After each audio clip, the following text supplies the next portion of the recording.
Bush, Blair plotted Iraq war 1 year before invasion had started. White House memo. A damning White House memo has revealed details of the so-called deal in blood, forged by British Prime Minister Tony Blair and US President George W. Bush over the Iraq War. The document, titled Secret Memorandum for the President, was sent by then US Secretary of State Colin Powell to President Bush on March 28, 2002, a week before Bush's summit with Blair at his Crawford ranch in Texas, Britain's Daily Mail reported on Sunday. The sensational memo revealed that Blair had agreed to support the war a year before the invasion even started, while publicly the British Prime Minister was working to find a diplomatic solution to the crisis. The document also disclosed that Blair agreed to act as a spin doctor for Bush and convince a skeptical public that Iraq dictator Saddam Hussein had weapons of mass destruction, which actually did not exist. Tony Blair must be the most hated man in Britain, if not on the planet. He is just a despicable, disgusting person. Whenever I see his little smirk on television, I want to throw something at it. If it wasn't for the fact that I had a nice big 3D telly, I would. Whenever you see him, he always has that ha ha ha, I got away with it, now look at me smirk. It does my head in. This man is responsible for so much death and destruction, it's unbelievable that he is given anything other than a rotting jail cell. As the days go by and the Daily News reads more and more like a dystopic science fiction novel printed in the 1950s, it would appear that the so-called conspiracy theorists have been right about a heck of a lot. Maybe more people should have paid attention to what they had to say. Remember, it was those pesky conspiracy theorists who said Blair had agreed privately with Bush to go to war a year before he did? It seems they were right again. Just on that point, how many times have the so-called conspiracy theorists been right about stuff? I should do a video and tie together as much of it as possible. When are people going to realise that this planet is not as it seems, and all so-called conspiracy theorists are researchers looking at what the mainstream media will not tell you? Yes, there are some wacky ones out there, but the majority, the alternative news, are not conspiracy theorists. They just fill in the blanks, where the government, or the mainstream media, same thing really, where they won't tell you what's going on. All the mainstream media want to do is keep us dumbed down with shows like X Factor and Towie.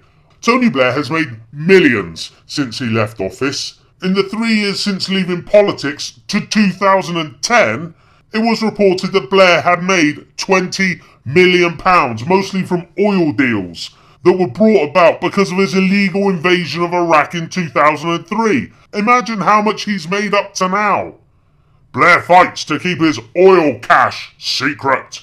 Former PM's deals are revealed as his earnings since 2007 reached 20 million. Remember, this was reported back in 2010. Tony Blair waged an extraordinary 2-year battle to keep secret a lucrative deal with a multinational oil giant which has extensive interests in Iraq. The former Prime Minister tried to keep the public in the dark over his dealings with South Korean oil firm UI Energy Corporation.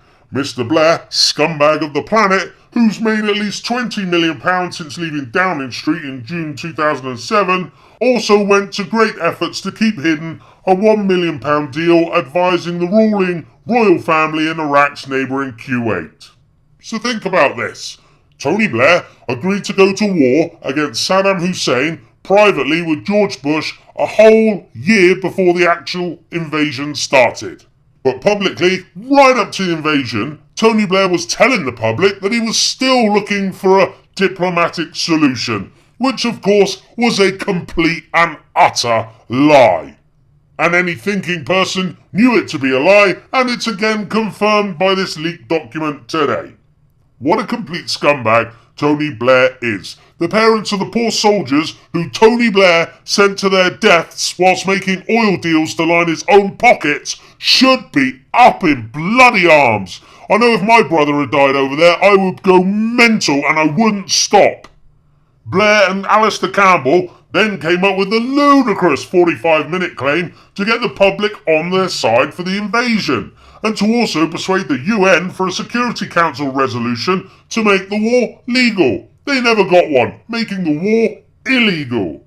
Blair's little rehashed 45-minute dossier didn't work, but Blair didn't care what the public thought because he had already committed our military to back Bush in March 2002 for a 2003 invasion. He backed them a year before the invasion. Tony Blair sent 179 soldiers to Iraq to die in an illegal war, and also 453 soldiers died in Afghanistan. But as I said a few weeks ago, new reports of the numbers of dead Iraqis and Afghans from the wars could be as high as 6 to 8 million people. How many Jews does history tell us that Hitler killed? I know Blair hasn't got a moustache, but I'm just saying.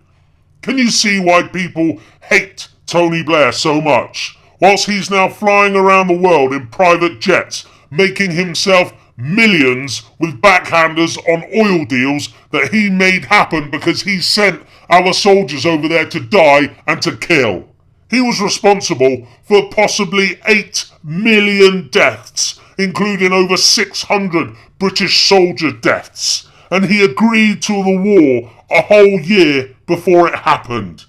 It seems the more people you kill whilst in government on this planet, the more respect you get from the system. This is how you know the system is broken. Truly, truly broken. When people like Tony Blair are not rotting away in prison, it's obviously there is something majorly wrong on this planet. You would have thought Blair would have wanted to go to prison anyway, to get away from his witch of a wife.